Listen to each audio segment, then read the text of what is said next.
Hey friend, welcome back to my YouTube channel. I am really excited today to be able to share my everyday makeup routine, how the makeup goes on, tips and tricks that I do to make it basically a 10-minute makeup routine, whether I'm going out on errands, going to church, taking photos for the blog or Instagram. This is how I always do my makeup. I have really gotten this process down really quick so that I can do it in 10 minutes on the go. So I hope that you guys enjoyed today. I will be sharing just little tips and tricks that I've learned along the way to help your makeup last longer and mainly go for the more natural look. I like to have a nice even complexion and I love playing with makeup, but I love the natural look. Again, just to enhance our God-given features. But I also think it's really awesome to be able to play with makeup, and whether you love wearing a full face of makeup or you don't like wearing makeup at all, I hope this gives you something to just apply to your lives and have fun with it. So let's jump into it. Okay, so the first step is to start with a clean face. I washed my face, I washed my hands because we're gonna be touching our face a lot today when we're doing our makeup. And I don't use a primer like a setting primer for my face makeup, but I do start with a moisturizer. This is my favorite. It's the Purity Made Simple, which you guys, all the products will be linked in the description box, and make sure to check that out if you want any of the links to any of these things. Most of them you can find at Ulta, Sephora, drugstore products. So I start out with moisturizer on my hand like so, and I start all over my face. So although moisturizer isn't a primer, it does help create a little bit of tackiness for your makeup to go on, and it just creates a smooth base. Plus, if your face is dry, my face is normally oily, but I'm getting dry in the winter months. If your face is dry, your makeup is not going to apply the way that it should. So now that our face is looking a little bit red because we touched it, let's bring it down to my neck. Do you hear that? I bring it down to my neck a little bit too. Okay, so once the moisturizer is applied, I also like to add just a little bit of like facial spray. This is not a necessary tip, but I add my facial spray just to give a little bit of moisturizer and a little bit more life back into the face. Okay, we're gonna jump right in. I usually pull my hair back too so that it does not get in my face while we're doing this process. So for my foundation, I use the Pixi H2O Skin Tint, and this isn't really a foundation. It's more of just a skin tone evener, and it's right in the middle between a BB cream, which is like this, and then a foundation, which is super heavy. And I like going in between because I don't like a big amount of foundation on my face. So I put it on the back of my hand like so, and then I just take my fingers, and it's just super quick, super easy, kind of sloppy. As you can tell, I just got it all over my other finger. I just start working that all the way around my face. And I apologize if there's any background noise. Life is still happening here at the Amen household. So add a little bit more to the face. What I really love about this skin tint is that it is very natural and it dries down more to a matte look, but it also, you can add some more dewiness back in if you want that glow face. And you can find this at Target, Amazon. I just love it. So then I take a damp beauty sponge and I just run it under water just for a little bit, and then I squeeze it out to make sure that you don't want like water gushing out of it. So I'm gonna take my damp beauty blender and I'm gonna start pressing this into my face. Something that I have learned over the last few years, and then just watching YouTube videos and just seeing how other people do their makeup, is to make sure you pat the makeup in and not rub it. Because when you're rubbing it, you're smearing it all over your face, and you really wanna make sure that you work it into your skin.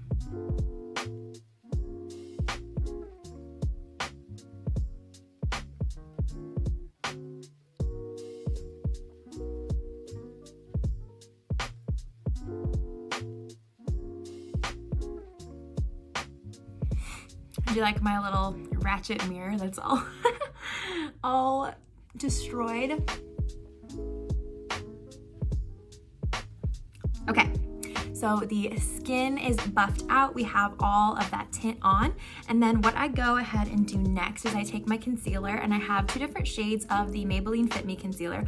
One matches my skin more for blemishes, so if I have any zits or anything like these bad boys up here to cover up, and that's what I cover up with the darker shade that matches my skin tone. I'm gonna put a little bit down here. And then with the lighter shade, where did it go? The lighter shade, I take it and I put it underneath my eyes just for a little bit of a brightening effect.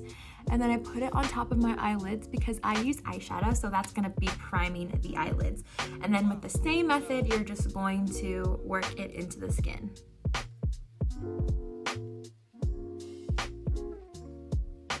We interrupt the segment. My dad brought me coffee. It's so sweet. First I'm like, Dad, you interrupted me, but you brought me coffee, so. Okay, so I finished dabbing in the concealer over the blemishes and under the eyes, and I set my eyelids. Okay, the next thing that I do is I use my Maybelline Fit Me Loose Powder, and this is in the shade Light Medium. I love loose powders for setting the face. The key, the importance of setting the face is that it helps your makeup make sure that it does not move at all throughout the day. I am an oily gal, and so I get, my makeup likes to move around because of the oil. So I just take my beauty sponge into the powder like so, and I start setting my face with it. The awesome thing about using a beauty blender to set your face with your powder is that it actually works the powder into the skin. It does not with a brush. A brush, sometimes I notice that it smears the powder all over your face. With the beauty blender, you can really pack it into those pores. Again, I'm just gonna keep working. See how it gives a little bit of color, but it matches my skin tone. I believe that there is a translucent shade for this guy. So if you just want a powder that doesn't give any color or change the color of your foundation, look into that one. But I'm just making sure that I press a little bit of powder into my T-zone, especially because, again, like I said, I am more of an oily gal, and so I do not want my face makeup to move throughout the day.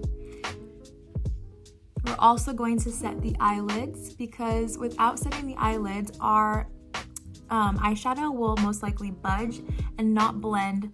Wow, I just spilled all over myself, you guys. That is embarrassing.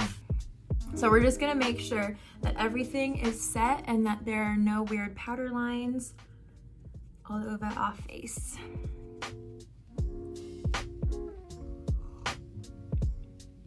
Okay, so now that the face is done, we have the face makeup, we have the powder, so it's all set to go. I normally move on to my eyebrows, which is probably one of my favorite parts, which is crazy, but comment down below right now and let me know one of your favorite parts of makeup. What do you love doing, like mascara, eyes, face, eyebrows? I love doing my eyebrows, and I use the, I've been using the Pixie Brow Duo, which has the pencil on one end and then the gel on the other end. And what I like to do is I just rub through my eyebrows to make sure that we're all set and ready to go. You can use a spoolie as well, but I just forgot mine in the bathroom. And then I'm going to take the teardrop end. I'm going to move a little bit closer so you can see. And I start lining the tail of my eyebrow.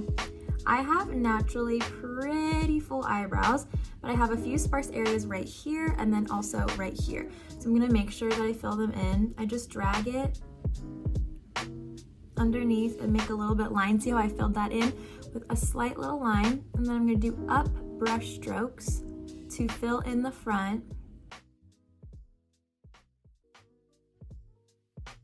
The awesome thing about this eyebrow pencil is that it's very blendable, so what I like to do a lot is just rub my finger through there to make sure there's no harsh lines. So there's just a slight difference between the two, and I'm going to do the second one to show you, but again, just filling in the eyebrows. I like a really natural eyebrow, and this pencil is really inexpensive, and it's also just very natural. So then again, up brush strokes to make sure that we fill in those sparse areas. So then I'm going to move on to the gel side of the eyebrow duo, and I'm going to set my eyebrows. Gel is an awesome way to make sure that your eyebrows do not move throughout the day, whether you're working out or you're just going about your day, going on a photo shoot, or if it's just a windy day, let's be honest. So I set those and they're going to be good to go. Next step is bronzer, which I think adds so much life to someone's face, and I cannot skip this step anymore. I use the Physicians Formula Butter Bronzer, and this is in the shade, I think it's the deep shade, and I use this just to add a little bit more color to my face. I take any fluffy brush, I think this one is actually falling apart. I use this, and I like to trace a line where my jawbone is, and it's usually from the top of your ear down, and all you do is you just start blending. I just start blending my little heart out. Just add a little bit more color. you could already tell there's such a drastic difference. I also drag it up here, kind of like a C shape, like this, just to make sure there's continuity. I'm gonna do the other side.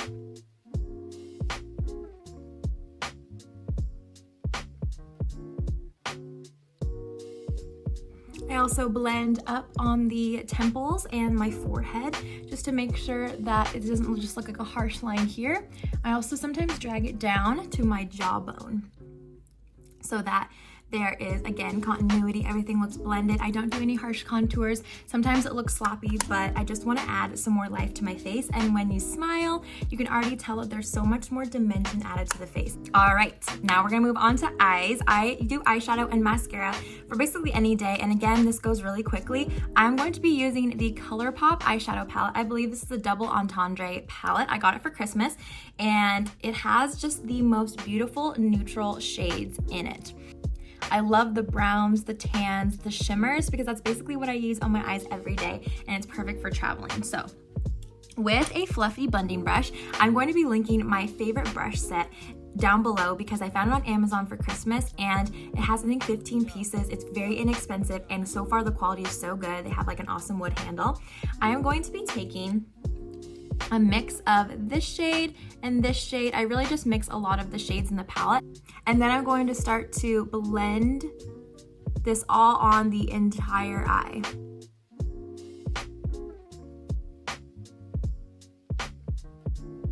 What this does is create a really awesome base for our eyeshadow just to stick on better and blend easier. Because I don't know about you, when I was in middle school, I did my eyeshadow terribly. It was not blended out. It looked too harsh. I used like black, which was a lot. And so now I just know the power of blending is so crucial. So after that is all blended out, I take a little bit of a stiffer brush, and I think this is a Real Techniques brush. It's a little bit stiffer. And then I'm going to take this brown, this deep brown shade in the corner.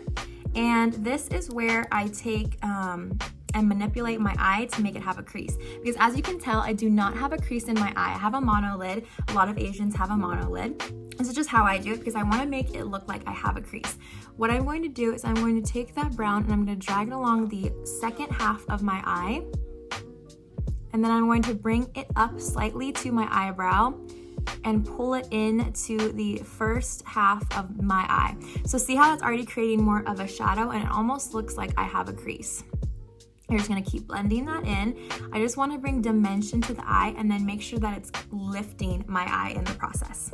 So then we're gonna repeat that on the other eye and then just keep blending until it looks the way that you like.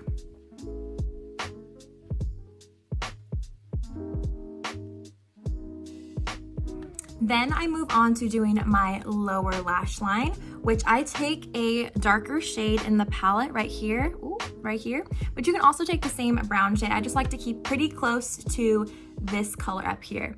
And then what I'm gonna do is I'm gonna drag it along the first half of my lower lash line.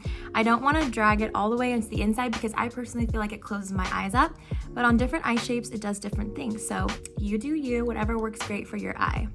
I'm just gonna smoke that out and just keep it pretty close to the lash line and make sure it connects to the upper part of the eye.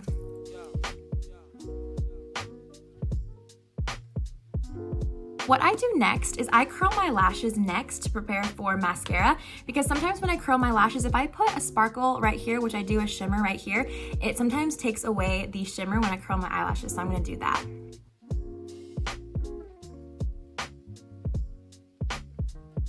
I took my time curling my lashes because they are basically non-existent.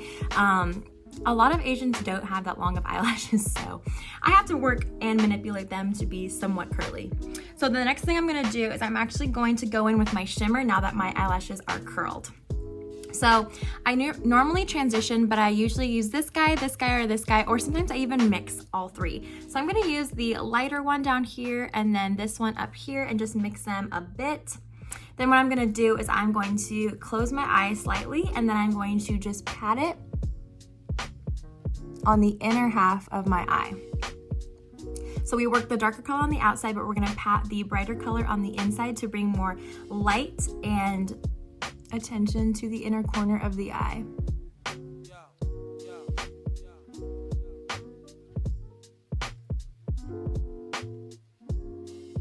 eyeshadow is done now, and I'm going to move on to mascara. I use the L'Oreal Voluminous Lash Paradise Waterproof Mascara. The reason why I use waterproof is because it holds the curl better than the normal Lash Paradise. You can find this at Rite Aid, Target, Walgreens, wherever you shop, but it's a little bit harder to get off because it's waterproof at the end of the day, but I just use a little bit of oil-free makeup remover and a combination of my facial cleanser every night to get it off, and it works pretty well. I'm gonna go ahead and coat my lashes. I'm gonna get a little bit closer so you guys can see.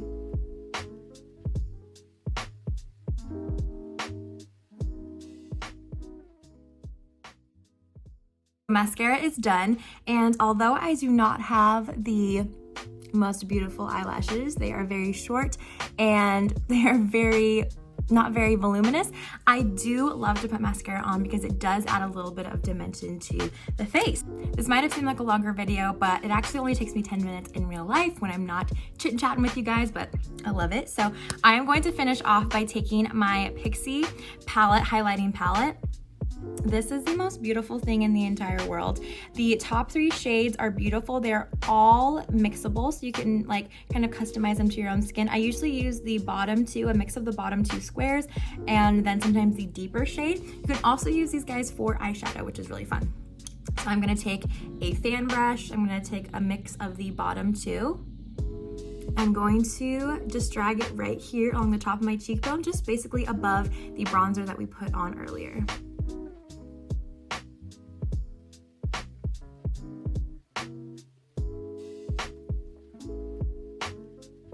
Dang. I'm not a huge highlight girl, but this is just so natural and creamy. You can even apply it with your fingers. To finish up, I'm going to put a little bit of lip product on. I normally just run out the door with chapstick and that's it as far as lips, but I'm going to kind of mix it up today. I'm going to use one of my favorite Sephora Lip Stories lipsticks, and this is in the shade Spring Break. It's really beautiful on any skin tone and it's very moisturizing. Okay, and then I'm gonna take my Pixie lip gloss. This is in the shade, I believe this is in the shade Sweet Nectar. It's kind of an intimidating color, but it's actually just really beautiful to go over top any color. And I'm just gonna go over top of Spring Break. And then to finish the look, since we are complete at this point, I'm going to take my Mara Badescu facial spray. This is the other one. This is the rose one. And I'm going just to spray my face. Y'all, I was sitting on my knees the whole time. Oh. Alrighty, so this is the final makeup look. I'm gonna just scooch in a little bit so you can see a little bit more. I love more of the matte skin, but highlighting with a little bit of something something, and just very natural eyes, just bringing out some natural features. A really just like, this might be bold for some, but for me, it's just like a nice little pop of color. Your eyebrows are done. I really hope that you guys enjoyed this video. I love makeup and I love getting to be able to chat like more fun girly stuff with you. Again, whether you have a full face of makeup on every day or you don't like wearing makeup, I hope that there was some helpful tips. And if anything, that we just got to chat and got to share some more fun things together. So thank you so much for watching. Please comment below, give it a like. Let me know your favorite products if you want to try any of these. Again, they're in the description box below. Give me any of your tips. I would love to chat all things makeup with you. So thank you again so much for watching. Don't forget to subscribe. I love you guys so much, and you're beautiful. Jesus loves you. I love you. Here's to God who can do immeasurably more in our lives.